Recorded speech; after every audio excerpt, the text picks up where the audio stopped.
आइए आपके सामने हमारा प्रयास।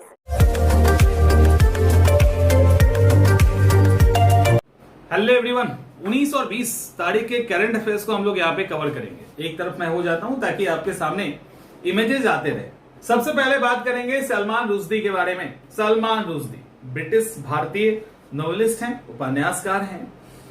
इन लगभग 6 महीने के बाद ये बाहर आए हैं, मतलब पब्लिक के बीच में आए हैं। कारण क्या था अभी बात करेंगे। 75 के हो चुके हैं। मैनहट्टन में अमेरिकी म्यूजियम ऑफ नेचुरल हिस्ट्री के 2023 का लिटरेरी गाला में ये शामिल हुए। शामिल ही नहीं हुए, इनको अवार्ड भी मिला है। अवार्ड जो इनको मिला है वो मिला है पेन सेंटेनरी करेज अवार्ड। ये करेज अवार्ड इनको क्यों मिला? आपको पता है कि एक मतलब कुछ समय पहले, लगभग 6 महीने के आसपास, ये एक प्रोग्राम में स्टेज पे गए थे और वहां पे हमलावरों ने, न्यूयॉर्क की बात है, हमलावर ने उनके ऊपर अटैक कर दिया था और लगातार चाकुओं से कई बार किए गए। 20 सेकंड में कहा गया कई बार चाकू चला दिया गया।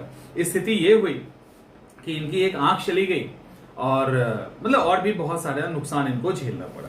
तो ये सारा फैक्ट है इनका। अब सवाल है कि ये जो सलमान रुश्दी है, इनका जन्म कहां हुआ है? ये कश्मीरी फैमिली से बिलोंग करते हैं। ये जो कुछ भी लिखते हैं ना, लगभग 9 महीने के बाद इनकी वापसी हुई है। 6 महीने नहीं, 9 महीने के बाद आंख की रोशनी चली गई, गर्दन, हाथ, इन सब पे काफी चोट पहुंचा।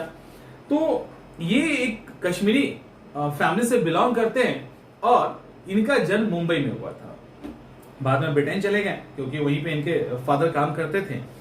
इन्होंने कई सारी किताबें लिखी और इवन इनको 1981 में बुकर प्राइज भी मिला है मिडनाइट चिल्ड्रंस के लिए। तो मिडनाइट चिल्ड्रन के लिए बुकर प्राइज ले चुके हैं। इतना ही नहीं, एक इनकी विवादित किताब भी है, वो है सेटेनिक वर्सेज। सेटेनिक वर्सेज बहुत ही विवादित थी, इस्लाम पर लिखी किताब थी। इसको सबसे पहले भारत ने बैन किया था और भी देशों में इसका विरोध हुआ, इवन फतवा तक जारी कर दिया गया था। तो ये सारे फैक्ट्स हैं सलमान रुश्दी के बारे में। तो बस इतना काफी है। इसके बाद दूसरा फैक्ट है अर्जुन राम मेघवाल। अर्जुन राम मेघवाल को कानून मंत्रालय दिया गया है और ये कानून मंत्रालय किससे लिया गया है? तो कानून मंत्रालय किरेन रिजिजू से लिया गया है। तो किरेन रिजिजू से कानून मंत्रालय लेके अर्जुन राम मेघवाल को दिया गया है। ये अपने सिंप्लिसिटी के लिए जाने जाते हैं। ये एक आईएएस अधिकारी थे, राजस्थान पीसीएस भी निकाले थे, बीकानेर से लोकसभा के सांसद हैं और इनको केंद्रीय संस्कृति और संसदीय कार्य मंत्रालय, इसके अलावा केंद्रीय जल संसाधन गंगा विकास मंत्री के रूप में बनाया गया था। अब ये कानून मंत्री बने हैं। सिंप्लिसिटी का आलम ये है कि इनको ऑब्वियसली अब कैबिनेट मिनिस्टर हैं तो इनको तो सारी तामझाम वाली सुविधाएं तो मिली ही है, बट आज भी ये साइकिल से चलना पसंद करते हैं और कई सारे घोटालों को इन्होंने सामने लाया, जिसमें एक रॉबर्ट वाड्रा वाला भी है। 13 साल की उम्र में इनकी शादी हो गई थी। तो ये सारे फैक्ट्स इनसे रिलेटेड है। आपको पता है जो किरेन रिजिजू साहब हैं, ये कानून मंत्री थे और लगातार कोर्ट के साथ, यानी न्यायालय के साथ इनका विवाद रहा है। काफी हार्ड स्टेटमेंट, न्यायालय के अगेंस्ट में स्टेटमेंट, ऐसी चीजें चल रही थी। तो लोग अंदाजा लगा रहे हैं कि ये कुछ आगे ना बढ़ जाए, इसके कारण इनको यहां से हटा दिया गया। और हटाने के बाद पृथ्वी विज्ञान मंत्रालय इनको दिया गया। ऐसा नहीं मिनिस्ट्री छीन ली गई है, मिनिस्ट्री चेंज की गई। यहां पे एक पीटी का फैक्ट आता है। प्रीलिम्स का फैक्ट ये है कि इस तरह का जो पोर्टफोलियो है, जिसको मंत्रालय कहते हैं, मंत्रालय कहते हैं, ये पोर्टफोलियो शिफ्ट करने का अधिकार या उसको चेंज करने का अधिकार किसको है? तो आंसर होगा प्रधानमंत्री। क्लियर? इसके बाद आगे के फैक्ट, अच्छा ये छोटा सा फैक्ट है, हज यात्रा पे इस बार 4314 महिलाएं जा रही है जो बिना मेल के जा रही हैं। मतलब पहले था ना कि बिना आप अभिभावक के नहीं आ सकते थे, अब ये छूट दी गई कि सिंगल वुमेन भी जा सकती हैं। तो ये हज यात्रा पे जा रही है। That's it. न्यायमूर्ति सुप्रीम कोर्ट के जज के एम जोसेफ ये रिटायर कर रहे हैं। के एम जोसेफ के पहले उनके पिता के मैथ्यू भारत के सर्वोच्च न्यायालय के जज रहे, 10वें विधि आयोग के अध्यक्ष भी रहे थे। यानी इनके फादर भी सुप्रीम कोर्ट के जज थे और उसके बाद के एफ जोसेफ जो अभी रिटायर कर रहे हैं वो भी जज थे। इसीलिए कहा जाता है ना, इंडियन जुडिशियल सिस्टम को कुछ फैमिली मिलकर चला रही है।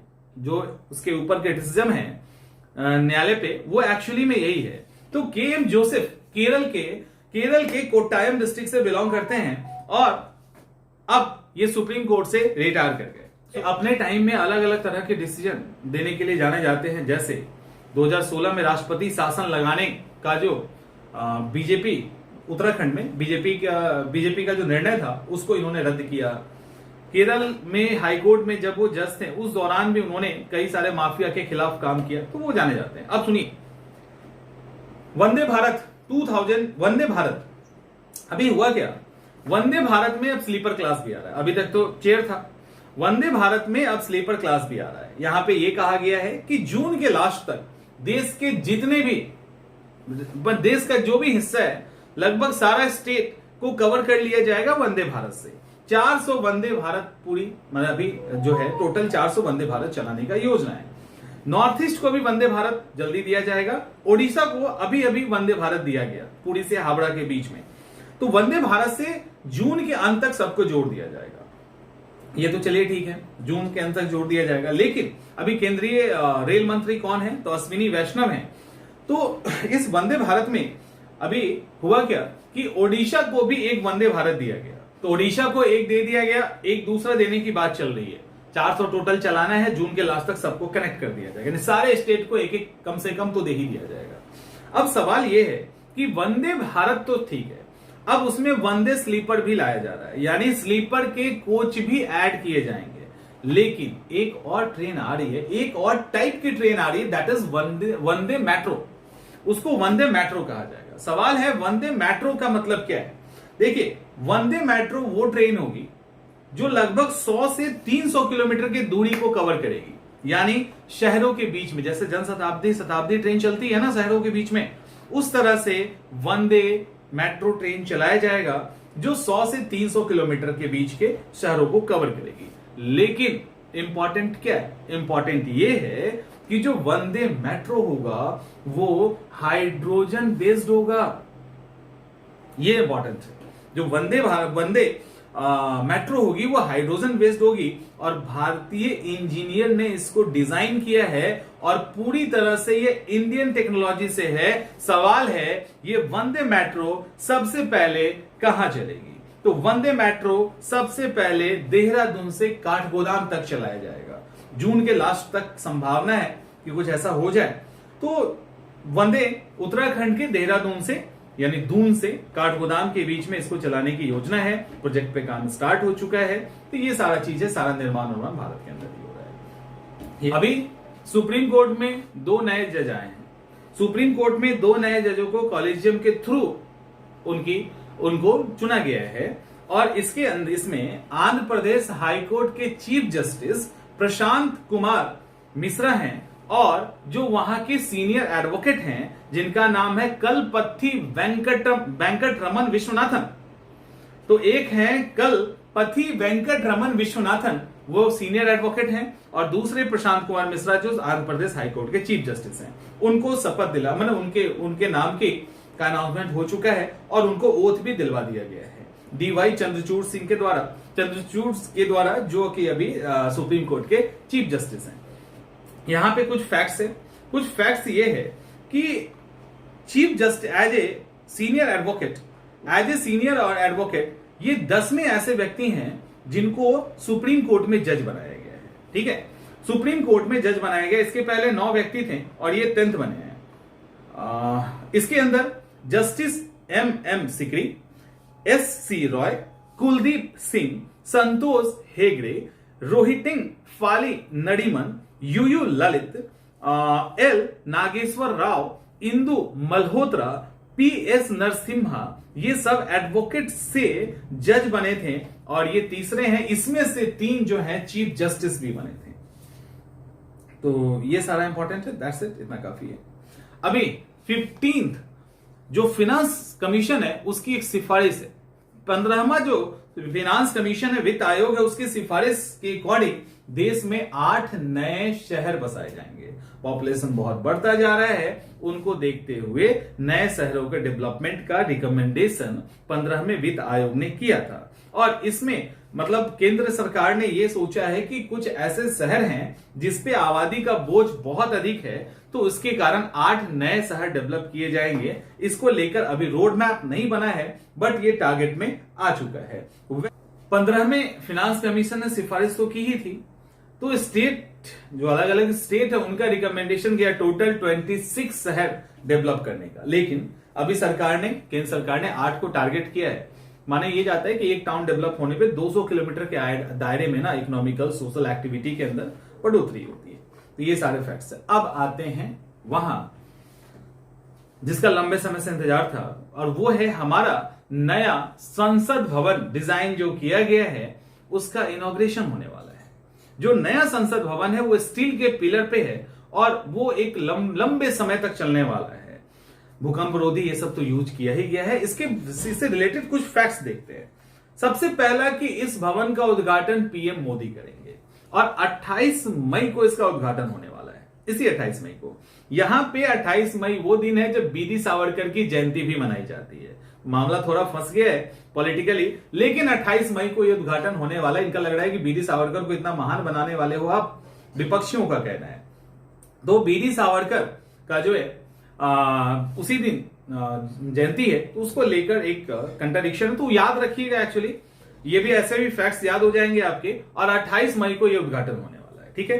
अब इसके अंदर टोटल फुल कैपेसिटी कितनी है, तो 1224 लोग, 1 to 24 टोटल लोग बैठेंगे, जिसमें लोकसभा में 888 लोग बैठ सकते हैं, 888, और राज्यसभा में 384 लोग बैठ सकते हैं, ठीक है।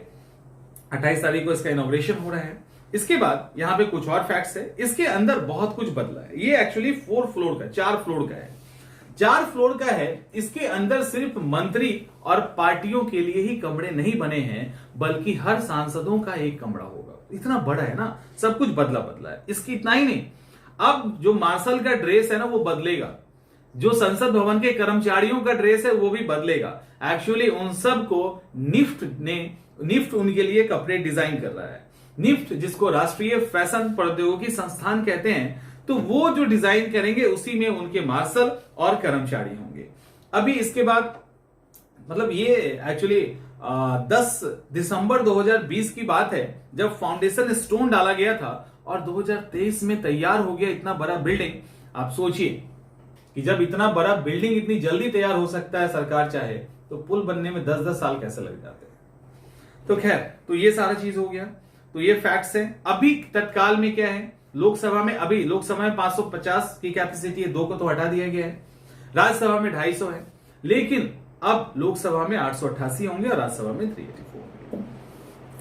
अभी आपको पता है एक सेंट्रल हॉल है हमारे पार्लियामेंट में। अभी पार्लियामेंट में सेंट्रल हॉल है।